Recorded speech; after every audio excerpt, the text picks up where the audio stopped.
Praise the Lord, dear friends. I greet you all today in the mighty name of Jesus. It is such a joy and an honor to connect with you all over wherever you are in the name of Jesus and bring the word of encouragement what Lord has laid upon my heart. और आज एक बहुत ही खूबसूरत अवसर है। आज का सुंदर दिन परमेश्वर यहोवा ने बनाया। हम उसकी दया का धन्यवाद करते हैं।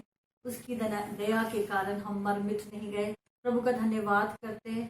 और एक बार फिर से प्रभु ने जो मेरे हृदय के अंदर में वचन को दिया, आप लोगों के साथ बांटने के लिए प्रभु ने ये अवसर दिया। तो आइए हम उस वचन को बांटने से पहले परमेश्वर की अगुवाई को और उसकी पवित्र आत्मा की अगुवाई को मांगे और परमेश्वर हम सबकी हृदयों को तैयार करे और इस वचन के द्वारा हम सबको आशीष दे, आप पर आशीष दे, आपके परिवार पे आशीष दे। और उसकी मैं घोषणा करती हूँ यीशु मसीह के पवित्र नाम में। आइए हम प्रार्थना करें। इससे पहले हम प्रभु के इस वचन के अंदर जो प्रभु आज आपसे बात करना चाहते हैं, हमसे बात करना चाहते हैं, उसके अंदर हम जाएं। आइए हम प्रार्थना करें, अपने हृदय को तैयार करें और पवित्र आत्मा हमारे हृदय को तैयार करे।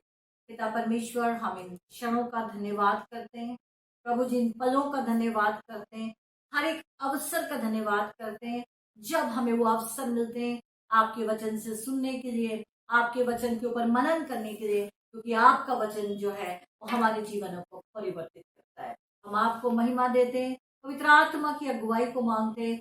मेरे हर एक जुड़े हुए जितने भी लोग प्रभु जी जुड़े हैं, हर भाई बहन पर प्रभु अपनी पिता परमेश्वर के हृदय को तैयार कर और बरकत और आशीष दे। यीशु मसीह के सामर्थी नाम से मैं प्रार्थना करता हूं।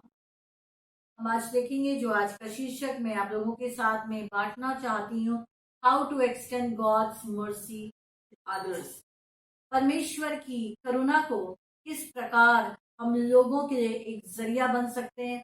आज हम संसार में चारों ओर हम देखते हैं, अपने घरों में देखते हैं, अपने पड़ोस में देखते हैं, कलीसिया के लोगों के अंदर देखते हैं, तो हम क्या देख रहे हैं कि परमेश्वर की दया जो है उसका हम एक चैनल बन सकें। लोगों को आज लोग दुख में है, पीड़ा में है, तकलीफों में है, और परमेश्वर हमसे क्या चाहता है, what God is expecting us as his children, as his believers, as his child to be a channel of blessing। परमेश्वर हमसे क्या चाहते हैं और क्या हम परमेश्वर जो चाहते हैं उसको कर रहे हैं या हम वो कर रहे हैं जो हम चाहते हैं। तो आइए हम कुछ वचनों के द्वारा आज हम देखेंगे what God expect us। God expect us to be a channel of blessing to the people around us where God has placed us। चाहे वो हमारे परिवार के लोग हों, चाहे वो हमारे घर के लोग हों, या हमारे कलीसिया के लोग हों, जहां पर भी परमेश्वर ने हमें रखा है वही हमारा सेवा का स्थान है। और परमेश्वर जो है वो हमसे अपेक्षा करते हैं कि हम एक जरिया बने उसको एक्सटेंड करने के लिए, उसको बढ़ाने के लिए।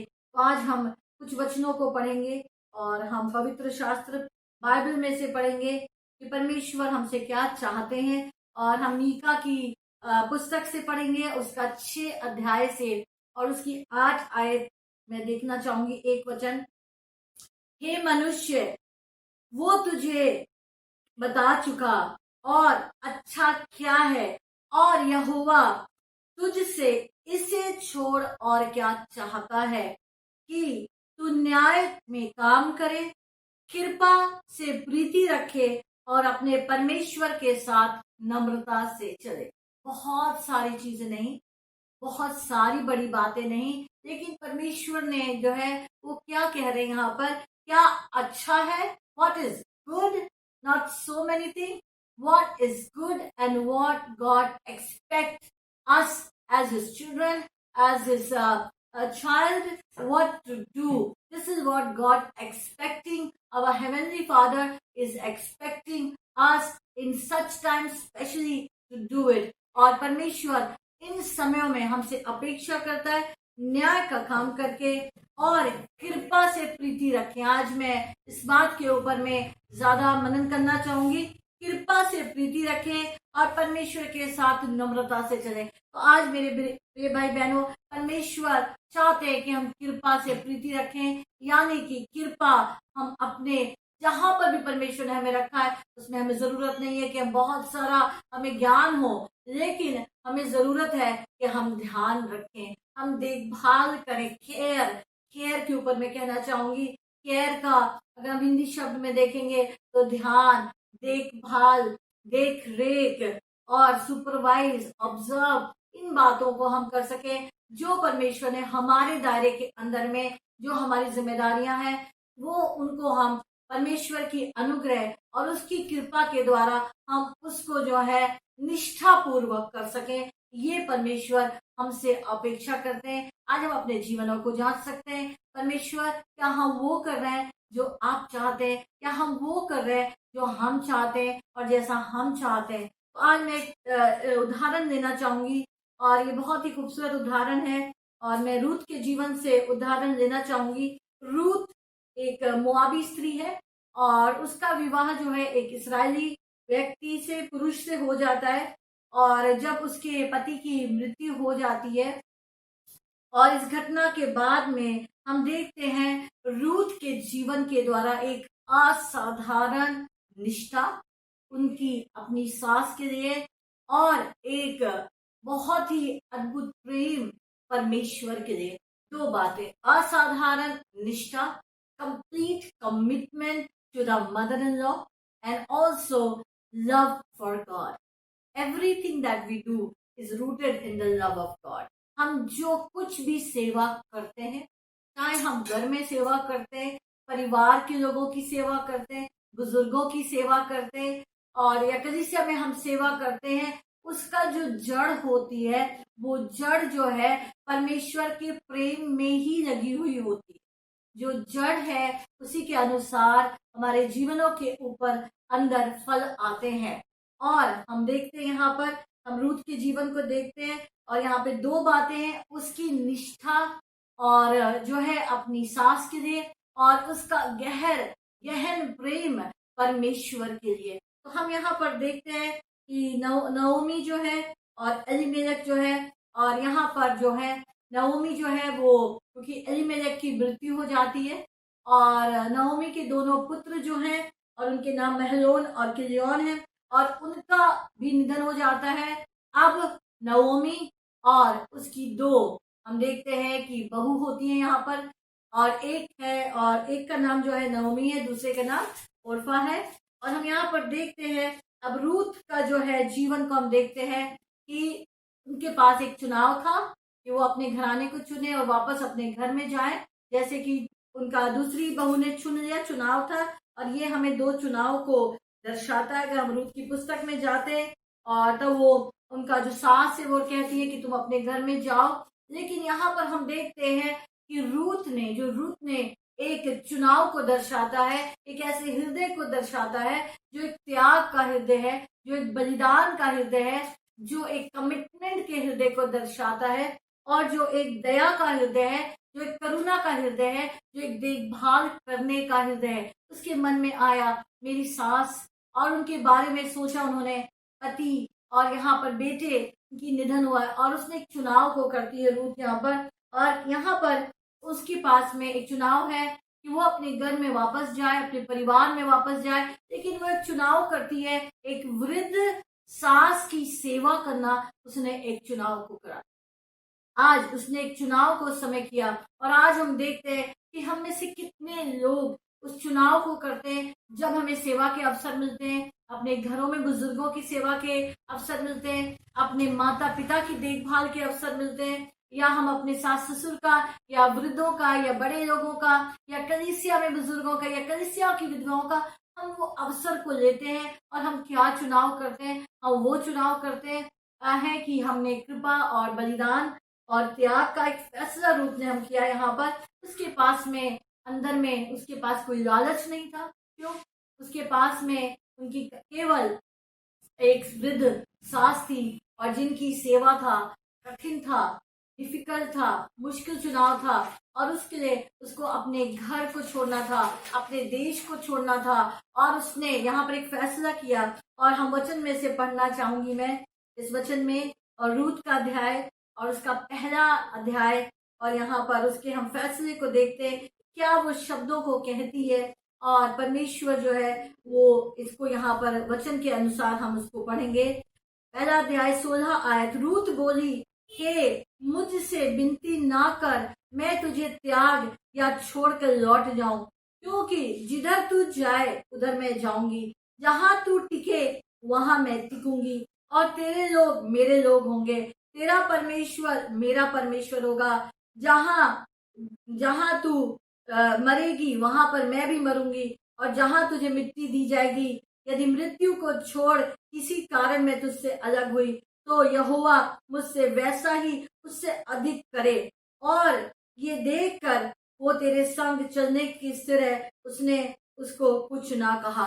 तो हम यहाँ पर एक अडिग, एक निष्ठा, एक फैसला जिसमें कि बहुत सारा त्याग है, बहुत सारा आगे पता नहीं है, फ्यूचर का नहीं पता उसमें आगे क्या होगा और कैसे होगा। वो एक विधवा है और वहां पे और कोई आसरा नहीं है, लेकिन यहाँ पर रूत एक चुनाव को करती है कि जहां तू जाएगी वहां मैं जाऊंगी, और जो तेरा परमेश्वर होगा उसको मैं उसको अपने जीवन को दूंगी, और मैं तेरे पीछे चलूंगी। और ये एक कमिटमेंट का है।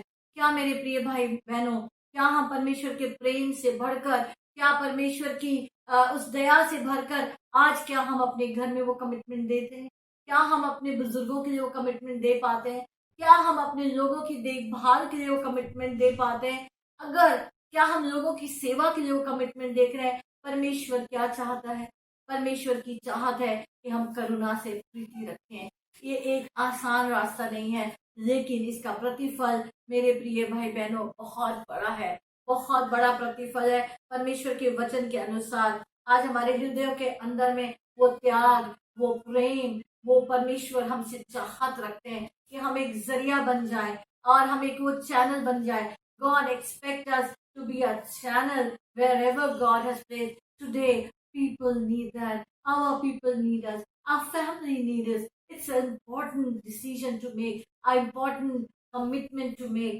And we see here another verse, और हम देखते हैं यहाँ पर, और तब वो सुबह से शाम, अब वो उसके देश में जाती है और उसके लिए मेहनत करती है। वो खेत के अंदर में काम करती है, सुबह से लेकर शाम तक वो खेत में काम करती है, और जो थोड़ा सा होता है उसको अपनी सास के पास रहकर उसको वो तृप्त करती है, यानी कि वो उसकी सेवा करती है। बहुत बड़ा और कार्य, बड़े बड़े कार्य नहीं, लेकिन एक ये हम्बल तरीके से, एक दीनता में आकर उस करुणा का वो जरिया बन जाती है। और हम देखते हैं दूसरा अध्याय के अंदर और उसका 2 का 16 और 17 में देखेंगे हम यहाँ पर। अब सांझ को खेत में वो बीनती रही, और जो कुछ बीना उसको उसने फटका, और कोई एक अफा भर निकला, कोई कोई एफरा भर निकला, और तब उसे उठाकर वो नगर में गई, और उसने अपनी सास को उसका बिना हुआ देखा, और जो कुछ उसने तृप्त होकर बचाया उसको निकालकर अपनी सास को दिया। उसने सारा दिन धूप में, आज कितने लोग हैं जो सैक्रिफाइस करने को तैयार है, लेकिन कई बार हम क्या चुनाव करते हैं और परमेश्वर हमसे क्या चाहता है? मेरे प्रिय भाई बहनों, आज परमेश्वर को ऐसे लोगों का और ऐसा कमिटमेंट और करुणा की जरूरत है जो अपने अपने परिवारों में वो एक ऐसा उदाहरण बन जाए, एक ऐसा जरिया बन जाए कि वो करुणा का वो बीज और करुणा का वो प्रेम, वो उसका जो है, यहाँ पे हम रूत के जीवन से सीख रहे हैं। उसने सुबह से शाम तक मेहनत करी, वो सारा दिन बीनती थी। कोई बहुत बड़ी उसके पास में जॉब नहीं थी, कोई कोई कार्य नहीं था, कोई बिजनेस नहीं था, लेकिन उसने एक चुनाव किया था। वो सुबह निकलती थी नगर से, वो खेत में गई और उसने बीना, और वो थोड़ा सा निकला और उसने उसको बीन कर और उसकी रोटी बनाकर हो सकता है अपनी सास को तृप्त करती, और रोज सुबह वो उस रूटीन को वो करती रही और वो करती रही। और हम देखते हैं और इसका प्रतिफल क्या हुआ। और अंत में जब हम इन चैप्टर्स को पढ़ते हैं, रूत के 4 चैप्टर्स हैं, आप इसके ऊपर पढ़ सकते हैं, आप इसमें से सीख सकते हैं, हम इसमें से सीख सकते हैं, शिक्षा ले सकते हैं। और यहाँ पर अंत में हम पढ़ते हैं इस वचन के अंदर कि उनके पति के एक रिश्तेदार ने जब उसके ऊपर अपनी निगाहों को देखा उनकी ओर में, और वहां पर उसका पुनर्विवाह होता है, और इस विवाह के द्वारा वो राजा दाऊद की परदादी बन जाती है। तो हम देखते हैं कि परमेश्वर जो है हमारी निष्ठा को, बलिदान को, त्याग को जो है उसको अपनी दृष्टि में रखता है। परमेश्वर की आंखें देखती हैं हमारे रोज के हर एक सेवा में। परमेश्वर, चाहे वो छोटी सेवा है या बड़ी सेवा है, परमेश्वर की दृष्टि होती है। मेरे प्रिय भाई बहनों, और रूथ की घटना से हम आशीष को दर्शाते हैं और हम ये सीख सकते हैं कि इसका एक बड़ा प्रतिफल होता है। उसने सेवा का जीवन को, इस मेहनत के जीवन को, हार्ड वर्क को, त्याग को चुनाव करती है और परमेश्वर के पंखों तले वो शरण लेती है। और वचन हमें बताता, अगर मैं गलतियों की पुस्तक से पढ़ना चाहूंगी, गलतियों की पुस्तक में 6 अध्याय से और उसका 9 आयत में हम पढ़ेंगे। वर्ड ऑफ इंकरेजमेंट है जो आज मैं आपके साथ में बांटना चाहूंगी कि परमेश्वर हमसे क्या चाहते हैं। ये परमेश्वर की चाहत है और चुनाव हमारे ऊपर है। क्या हम उनकी चाहत को या उनके चुनाव को या परमेश्वर जो हम चाहते हैं उसको हम फुलफिल कर रहे हैं, या हम अपने जीवन को जिस प्रकार हम सोचते हैं या हम लीड करना चाहते हैं वैसे लीड कर रहे हैं। 6 के 9 में ऐसे लिखा हुआ है, हम भले काम में साहस ना छोड़ें, क्योंकि यदि हम ढीले ना हो तो ठीक समय पर कटनी करेंगे। इसलिए जहां तक हो सके, अवसर मिले, हमें सबके साथ भलाई, विशेषकर अपने विश्वासी भाइयों के साथ जहां तक अवसर मिले।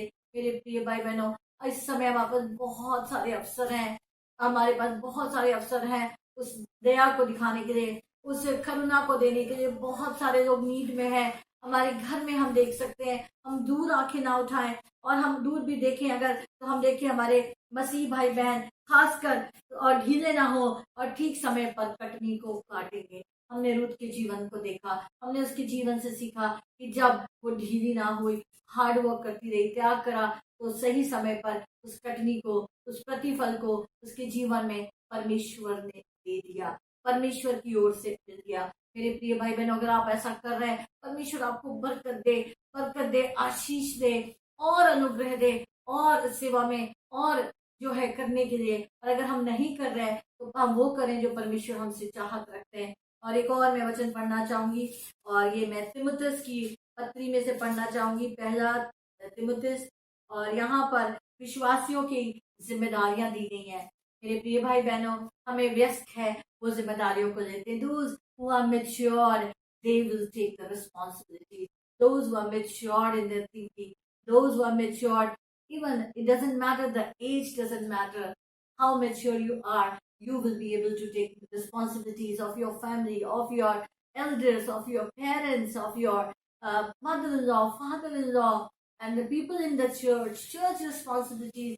It is God entrusted us the responsibilities, and God sees how faithful we are. God sees that, and He will reward in His own ways in His time. हम एक और वचन को देखेंगे। परमेश्वर ने हमको जो जिम्मेदारियां सौंपी हैं उसको हम जिम्मेदारी विश्वासी योग्यता के साथ पूरा करें और परमेश्वर के नाम को महिमा दें। और यहाँ पे पहला तिमुथियुस 5 में लिखा हुआ है, उन विधवाओं का जो सचमुच विधवा है आदर कर। पहली चीज है, हमें आदर करना है। रिस्पेक्ट ऑल, बाइबल कहती है सबका आदर कर, हर एक का आदर कर। क्या हम अपने मुख के द्वारा सबका आदर करते? क्या हम अपने व्यवहार के द्वारा सबका आदर करते? यहाँ पर लिखा है विधवाओं का जो सचमुच विधवा उनका आदर कर। और यदि किसी विधवा के बच्चे या नाती पोते हों तो पहले अपने घराने को भक्ति के साथ में बर्ताव करें और अपने माता पिता आदि को उनका हक देना सीखें, क्योंकि ये परमेश्वर को भला है। वचन कहता है कि पहले माता पिता का हक लड़के बच्चे दें, नाती पोता दें और उनको हक देना सीखें, क्योंकि उनको आदर देना सीखें, उनकी देखभाल करें, उनकी देख रेख करें और उनका ध्यान रखें, उनकी केयर करें, क्योंकि मेरे प्रिय भाई बहनों, ये परमेश्वर को भाता है, ये परमेश्वर को भाता है। परमेश्वर की नजर में इसका बहुत बड़ा प्रतिफल है। और आज हम देखते हैं लाइफ बहुत बिजी हो गई है, लोग बहुत बिजी हो गए हैं, बहुत व्यस्त हो गए हैं, उनको समय नहीं हो पाता। या वो ये कह सकते हैं हम बिजी हैं, हमारा परिवार है, हमारे पास समय नहीं है। लेकिन मेरे प्रिय भाई बहनों, एक दिन हमें इसका प्रतिफल बहुत बड़ा मिलेगा। ये परमेश्वर का वचन है, ये परमेश्वर को भाता है। और हम यहाँ पर देखेंगे क्योंकि ये परमेश्वर को भाता है। जो सचमुच विधवा है और उसका कोई नहीं, वो परमेश्वर पे आशा रखती है और रात दिन विनती प्रार्थना में लीन रहती है।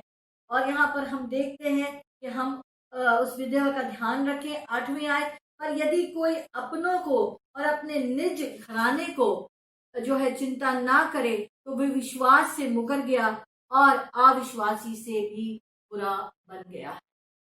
अगर हम अपने निज घराने की परवाह ना करें, उनकी देखभाल ना करें, अपने बुजुर्गों की देखभाल ना करें, अपने सास ससुर की और जो बड़े हैं घर के अंदर, अगर हम उनकी प्रीति ना करें, हमारे कलीसिया में जो है अगर वहां पर विधवाएं हैं, वहां पर ऐसी जरूरतें हैं, अगर हम अपने घराने की पहले प्रीति ना करें, घराने की देखभाल ना करें, तो यहाँ पर अगर चिंता ना करें उनके बारे में, उनके ध्यान ना रखें, तो यहाँ पर लिखा हुआ है कि वो विश्वास से मुकर गया है और वो एक अविश्वासी से भी बुरा हो गया। मेरे प्रिय भाई बहनों, हम वचन को माने और वचन के अंदर में अपने जीवन को जब हम चलाते हैं तो परमेश्वर की बहुतायत से आशीष हम पर और हमारे घराने पर, पीढ़ी के ऊपर, वंश के ऊपर परमेश्वर उसका प्रतिफल देते हैं। और आज परमेश्वर हमसे यही चाहते हैं और यही मैं आप एक्सॉल्ट करना चाहूंगी इसी वचन के द्वारा। मैं इनकरेज करना चाहूंगी, उत्साहित करना चाहूंगी, प्रोत्साहित करना चाहूंगी। और अगर हमारे पास वो अनुग्रह नहीं है तो परमेश्वर हमें वो अनुग्रह दे कि हम अपनी जिम्मेदारियों से मुंह ना मोड़ें। उन जिम्मेदारियों को जो प्रभु ने दी है उसके लिए जब हम हाँ कहेंगे तो परमेश्वर स्वर्ग से मदद करेगा, परमेश्वर मदद करेगा कि हम उस जिम्मेदारियों को निभा सकें और एक दया का पात्र बने और परमेश्वर की उस दया को हम लोगों तक एक्सटेंड करने वाले हों। यही मेरी आज प्रार्थना है और यही मैं आज आपको इनकरेज करना चाहूंगी। परमेश्वर आपको, आपके परिवार को बहुत आशीष दे। आइए हम छोटी सी प्रार्थना करें कि परमेश्वर हमें एक ऐसा बर्तन बना कि हम परमेश्वर की दया को लोगों तक पहुंचाने वाले और उसका एक जरिया बने। जिस प्रकार हमने रूत के जीवन से देखा का बड़ा प्रतिफल है। आइए हम प्रार्थना करें। हे पिता परमेश्वर, हम धन्यवाद करते हैं प्रभु, आज हम में से हर एक को प्रभु एक ऐसा हृदय दे, एक त्याग का हृदय दे, एक बलिदान का हृदय दे, एक सेवा का हृदय दे, एक ऐसा जिम्मेदारी का हृदय दे कि अपने घराने की देखभाल का हृदय पिता, देख रेख का हृदय। और प्रभु जी जो जिम्मेदारियां जो हमें आपने सौंपी हैं उससे मुंह ना मोड़कर, लेकिन पिता वो करने वाले हों जो आप चाहते हैं पिता। हम आज हर एक को पिता, मैं प्रार्थना करती हूँ हर एक के हृदय में वो प्रेम, वो दया हर एक के हृदय में प्रभु जल लेने पाए और हम पिता तेरे नाम को महिमा करने पाए। यीशु मसीह के नाम से मांगते हैं। हाँ, सबको जय मसीह।